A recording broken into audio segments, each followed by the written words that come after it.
kapag ka nag-push pa rin kayo and nanatili kayo sa pagiging positibo nyo, mapupush out sa physical reality nyo yung mga blessings. Itong mga blessings na to guys, ito yung mga deserve mo, ito yung mga resulta ng effort mo. So, hindi mauuwi sa wala. Kaya wag kayo agad-agad panghinaan ng loob mga kapiksi kung sakaling hindi agad-agad kayo nakita ng resulta, okay? Kasi sometimes or most of the time, may delay talaga yung manifestation, especially if you have like a lot of blocks.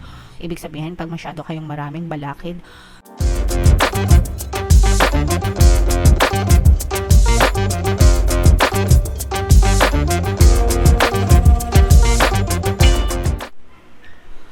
hello guys, hello Capricorn. Happy New Year sa inyong lahat mga kapiksi. Ang pamagat ng ating episode for tonight is Money 2025. Titignan natin yung money energies nyo mga kapiksi, mga paparating sa trabaho, sa pera, sa kabuhayan, whatever mga kapiksi, money energy for 2025. Okay? Yung inyong 2025 kapalaran guys, general reading sa lahat ng zodiac signs, naka-upload na rin sa ating YouTube channel. If in case hindi nyo pa napapanood, punta lang kayo dun sa homepage mga kapiksi. So, unahin natin ito guys. Ito yung money manifesting technique para sa inyo mga kapiksi. Find photos of the place where you would like to work or sketch it.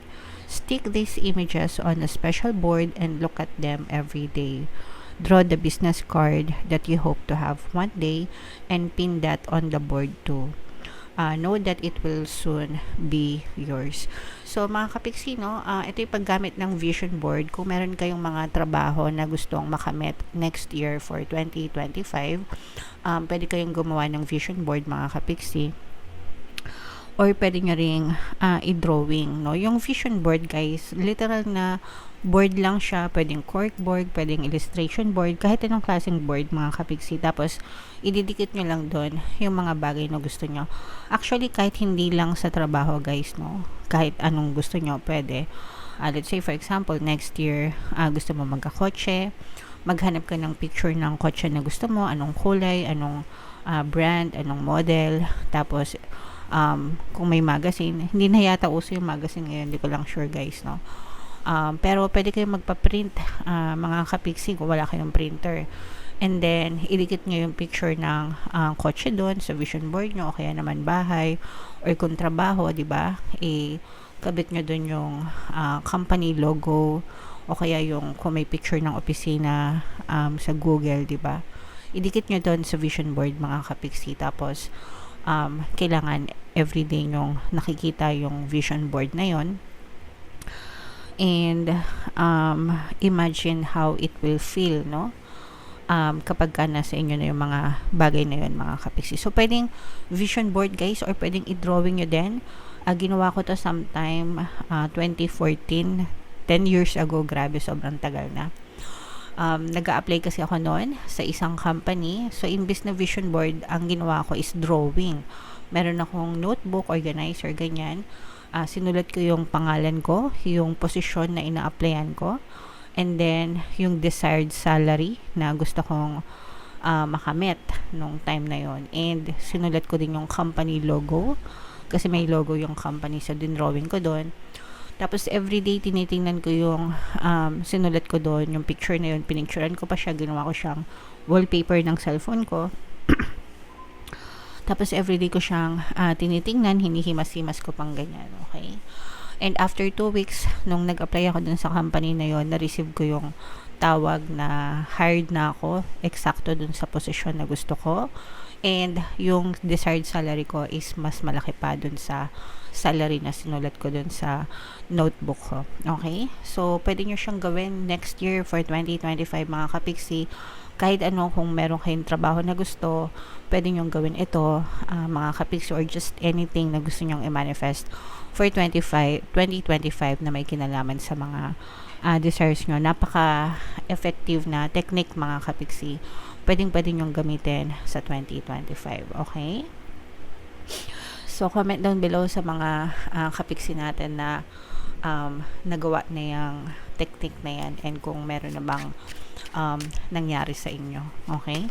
So, tingnan natin yung money energy nyo for next year, guys. Shuffle natin to. habang sinashuffle ko to, panoorin nyo muna yung video natin regarding sa ating paano mag-manifest ng abundance video course. Kapiksi, sawa ka na ba sa mga struggles at hirap sa buhay mo? Masipag ka ba at masikap sa buhay ngunit hindi ka pa rin umaasenso? Ilang beses ka na bang nag-attempt mag-negosyo at mag-invest pero palagi ka pa rin nalulugi? Sa pagkakataon na ito ay maaaring may subconscious beliefs ka na nagiging balakid sa iyong pag-unlad at pagyaman. Introducing, paano mag-manifest ng abundance video course.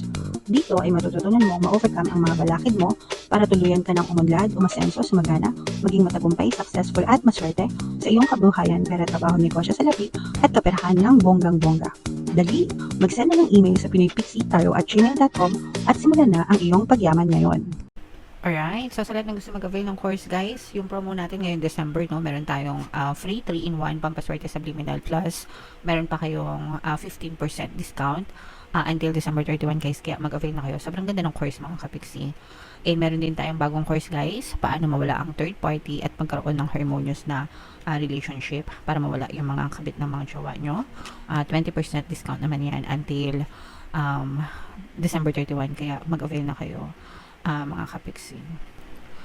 So, Capricorn guys, kayo ay represent ng King of Coins sa ating spread. Ito ay positive at saka negative mga kapiksi. Unahin natin yung negative guys. For some of you, maaaring na-stuck pa kayo sa buhay nyo right now mga kapiksi dahil maaaring ano guys, no? Maaaring na biktima kayo ng scam ngayong 2024 tapos sa 2025 parang hindi nyo alam kung paano kayo mag-move on, mag-move forward dun sa mga na-scam. Baka meron kasi kayong mga financial losses, no?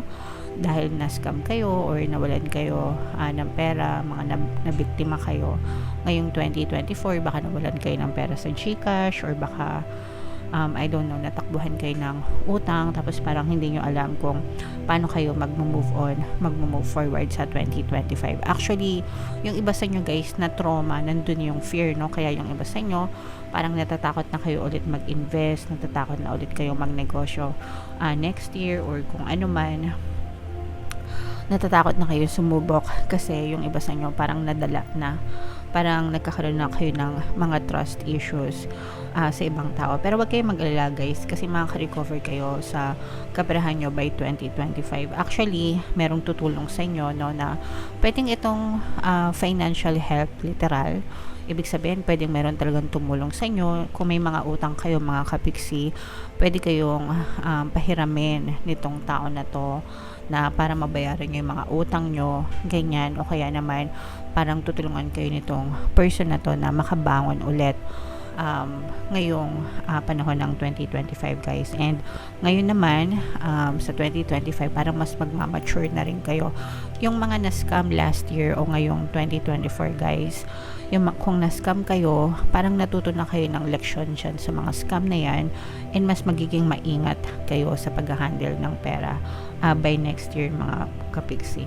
Nandun pa rin yung nandun yung desire, no, yung gusto na magnegosyo pa rin, mag-invest pa rin, pero sabi ko nga natatakot, pero kailangan nyo lang lakipan ng pag-aaral or pagsasaliksik mga kapiksi para hindi na kayo ma-scam ulit. Pero definitely guys, sa next year makaka-recover kayo sa inyong kaperahan. Ayan, no, i-bless din kayo mga kapiksi. So may mga blessings na dadating sa inyo. Actually may mga good news, may mga blessings na kapalit yung mga paghihirap nyo mga kapiksi.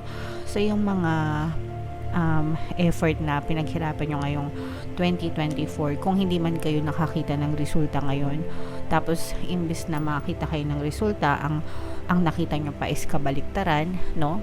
Nagsikap na nga kayo, nagtiyaga na nga kayo, pero kabaliktaran pa rin yung nangyari sa inyo, kahirapan pa rin. Huwag kayong mag-alala kasi kapag ka nag-push pa rin kayo and nanatili kayo sa pagiging positibo nyo, mapupush out sa physical reality nyo yung mga blessings. Itong mga blessings na to guys, ito yung mga deserve mo, ito yung mga resulta ng effort mo. So hindi mauuwi sa wala. Kaya wag kayo agad-agad panghinaan ng loob mga kapiksi kung sakaling hindi agad-agad kayo nakita ng resulta, okay? Kasi sometimes or most of the time may delay talaga yung manifestation, especially if you have like a lot of blocks Ibig sabihin, pag masyado kayong maraming balakid sa isip nyo, sa puso nyo, you have a lot of emotional blocks, no? Yung mga negative emotions. Usually, sa pera, guys, ang number one na balakid dyan is yung stress, yung complain, yung worry, no? Kapag kayo ay palaging na-stress, pag palagi kayong worried, nag-aalala, kapag kayo ay palaging nagre-reklamo, complaints, no? Yan yung mga number 1, 2, 3 top 3 na blocks sa kasaganaan, mga kapiksi. So imbis na excuse me, mag-spiral kayo dun sa mga emotions na yon, kailangan i-convert nyo siya into gratitude, guys. Yung pagpapasalamat, no? Salamat po kahit na maliit pa lang yung sweldo ko, at least may trabaho ko. Salamat po kahit na ito lang yung ulam namin, at least nakakain kami. Salamat po kahit na mabagal yung internet namin, at least may nakaplan kami. Yung mga ganun, nakita nyo ba, guys? You really have to be grateful and appreciate lahat ng blessings na meron kayo. And the more na ina-appreciate nyo yon, the more na more blessings din yung dadating sa inyo. So, yung mga sakripisyo nyo, mga kapiksi, makikita nyo yung resulta ng biyaya nyan sa 2025. No? Yung mga sinakripisyo nyo ngayong 2024. Sa 2025, makikita nyo yung mga resulta ng mga sinakripisyo nyo ng mga blessings. Okay? Lalo na yung mga nagtipid talaga. Matuto kayong magtipid, mga kapiksi, and matuto kayong mag-chumempo. No? Ito yung sinasabi na parang you have to save and money will save you. That's the language of money. Save me now and I will save you later. Parang ganun yung sinasabi. Hindi porket marami kayong pera is gagastasin na lang natin sa walang kapararakan, di ba? Kailangan matuto rin kayo mag-impok, mga kapiksi, and eventually kapag dumating yung magandang opportunity sa inyo, magagamit nyo itong mga pera na tinabi nyo, pwede nyo siyang gamitin na pampuhunan nyo and mapalugo nyo para maging malago yung negosyo and magiging masaya din yung inyong pamilya, mga kapiksi. Okay?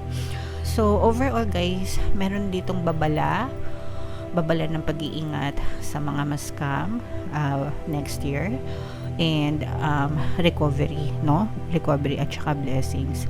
So, yun yung mga nakikita natin ng mga money energy nun. So, mag-focus kayo dito sa recovery at blessings, mga kapiksi. Always lang kayo mag-affirm when it comes to money, guys.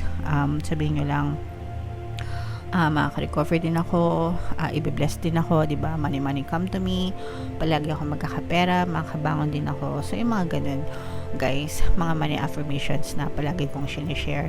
Pwede rin kayo, guys, makinig ng mga pampaswerte subliminals natin dito sa ating channel. Abangan nyo sa December 31, magpapublish ako ng bagong pampaswerte subliminal for 2025. Abangan nyo yan, mga kapiksi. Okay? Alright. So, comment down below if naka-resonate kayo dyan. Ito, guys, i-mind mo na to sa comment section. Mind recovery, mind blessings. Yeah. So, ito yung ating 2025 kapalaran para sa bawat zodiac signs. And ito naman yung ating success stories ng paano mag-manifest ng abundance video course. Click here to subscribe, guys. And ito na naman yung ating mga pampaswerte subliminals. Thank you for liking, sharing, and subscribing. And see you again next time. I love you all, mga kapiksi. Have a nice day. Bye-bye.